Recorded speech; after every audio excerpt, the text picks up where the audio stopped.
اب یہ ایک مسئلہ ہے کہ شوگر کا مریض شہد کھا سکتا ہے؟ بعض متوکلین کہتے ہیں کہ بالکل، اللہ نے کہا کہ شفاء للناس۔ ہمارے ایک دوست تھا، اس کا ہارٹ ٹوٹ گیا تھا، اس کو صبح و شام شہد لگاتا تھا، یقین کر لو وہ پہلے سے زیادہ مضبوط جڑ گیا۔ اتنا بڑا ایمان سب کا نہیں ہوتا۔ یہ افغانستان کی لڑائیوں میں عرب زخمی ہو جاتے تھے، زخموں پہ شہد ڈالتے فی شفاء للناس۔ لیکن مفتی اس طرح فتویٰ نہ دے۔ جن بیماریوں کے لیے میٹھا منع ہے ان کے لیے شہد منع ہے۔ اور فیہ شفاء للناس، تو الشفاء فی القلیل، شفاء فی الدواء لا فی الغذاء۔ دوا کی گولی اتنی سی ہوتی ہے، روٹی آپ اتنی بڑی کھاتے ہیں، چاول اتنا بڑا پلیٹ بھرتے ہیں۔ شفا کا ہے الشفاء فی القلیل۔ بسم اللہ الرحمن الرحیم، شہادت کی انگلی سے بسم اللہ الرحمن الرحیم، بسم اللہ الرحمن الرحیم، بسم اللہ الرحمن الرحیم، یہ شفاء للناس، 3 انگلیاں چاٹے ہر وقت، صبح و شام، کوئی نقصان نہیں ہو۔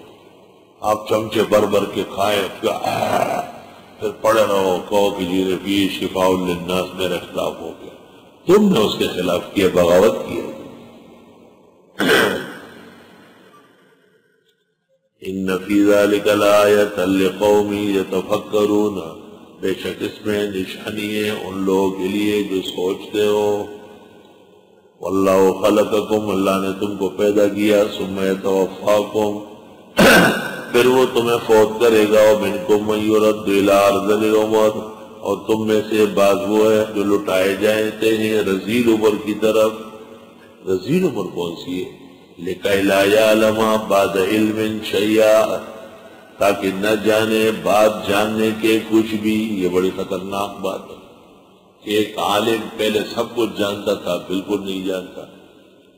ایک بزرگ سب کچھ تھا، اب بالکل ہرو بیر ہے۔ تو اس عمر کو ارذل العمر کہا ہے۔ ارذل العمر، ناپسندیدہ عمر، لوٹنے والی عمر، یعنی واپس لوٹ گئی، لٹا دی گئی ہے 55 کی طرف۔ اللہ، بہتر ہے کہ ایسے موسم میں بزرگوں کے ساتھ ملاقاتیں کم کی جائے تاکہ ان کی بے ابروئی نہ ہو۔ جناب نبی کریم صلی اللہ علیہ وسلم دعا فرماتے تھے، اللہم انی اعوذ بک من ارذل العمر، خدائے میں پناہ مانگتا ہوں کہ میں ارذل عمر کو پہنچوں۔ بعض بزرگوں کی بہت عمر ہو جاتی ہے، پھر وہ کچھ نہیں سمجھتے، سب کچھ الٹا سیدھا کرتے ہیں۔ اس لیے پیغمبر کو معتدل عمر میں اٹھا لیا، 63 سال میں، اور وہ میر کے بابا سندل جو 187 سال کے ہو رہے ہیں، ان کا ڈول ڈال صاف کلام گفتگو شکل مبارک وہ بتاتی ہے کہ وہ سچے ہیں، اور وہ اپنی عمر پر لوگوں سے چندہ نہیں مانگتے۔ ان کی عمر کا پہلا اعلان مفتی نظام الدین نے بنوری ٹاؤن میں کیا ہے، والعہدۃ علیہ وہو مسئول عند اللہ۔ سب سے پہلے اس شخص نے اعلان کیا، یہ 123 سال کے، اور بابا کھنڈاتی 77 سال پہلے مرا ہے، اور یہ اس کا خلیفہ۔ تو اب بتائیے کہ خلیفہ کوئی 8 سال کا بنتا ہے؟ سندل بابا جی کا چہرہ مبارک، پیشانی مبارک، گفتگو انداز اس صدی کا نہیں، وہ گزشتہ صدی کا ہے۔ ہمارے استاد حضرت مولانا عبدالحنان سے دامت برکاتہم 95-97 سال کی، یقین کر لیں سندل بابا کے ساتھ بیٹھے تھے، بالکل نوجوان لڑکے لگ رہے۔ بابا جی ایک شان رکھتے، پنجاب کے وہ تجار پیر پیشور، انہوں نے ان کے خلاف مضامین نکالے، میں نے ان کو للکارا، میں نے کہا انسان بن جاؤ، انہوں نے تمہیں ایسا نہلا دوں گا کہ یاد رکھ لو گے۔ تم سے وہ کب اس پر کوئی فیس مانگ رہا ہے؟ یہ تو مولویوں نے اعلان کیا ہے، حضرت نے کب کہا ہے؟ اور اگر خدا کسی کو بڑی عمر دے تو آپ کو کیا تکلیف ہے؟ لیکن تعجب ہے کہ اس شخص کی راستی استقامت بالکل جوان کی طرح ہے، نوافل تک کھڑے ہو کے پڑھتے ہیں، اور کھانا جب کھاتے ہیں بیٹھتے ہیں تو انبیاء یاد آتے ہیں، جس شان سے وہ کھانا تناول فرماتے ہیں۔ الشفا فی الخلیل، یہاں سے تھوڑا سا یہاں سے پکڑا۔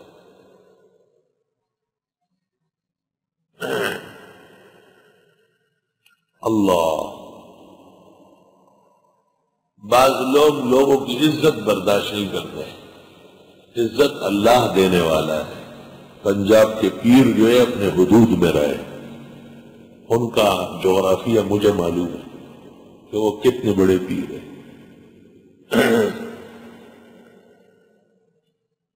بناوٹ، جال سازی، یہ خاص فیشن بنا ہوا ہے۔ نام لیتے مولانا اشرف علی اور شیخ الاسلام کا، کام کرتے ہیں دوسرے لوگوں کا۔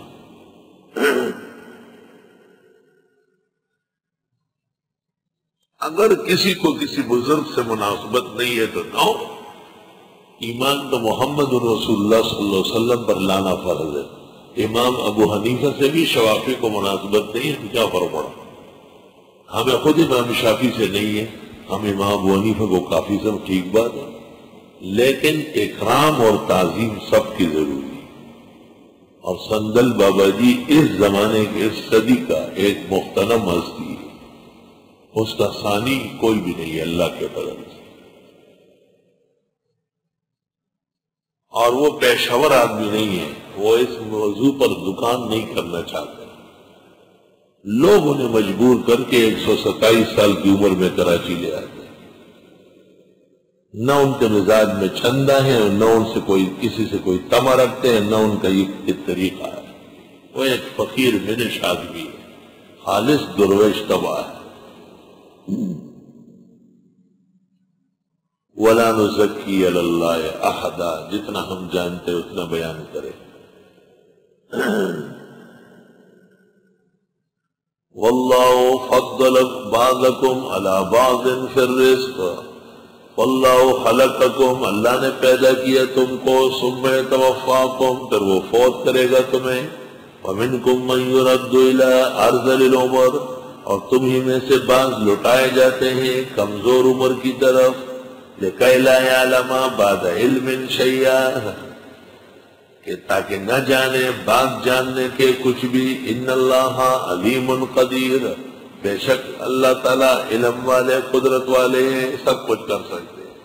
ایک عالم کو بھلا بٹھا دیتا ہے، ایک قادر کو عاجز کر دیتا ہے۔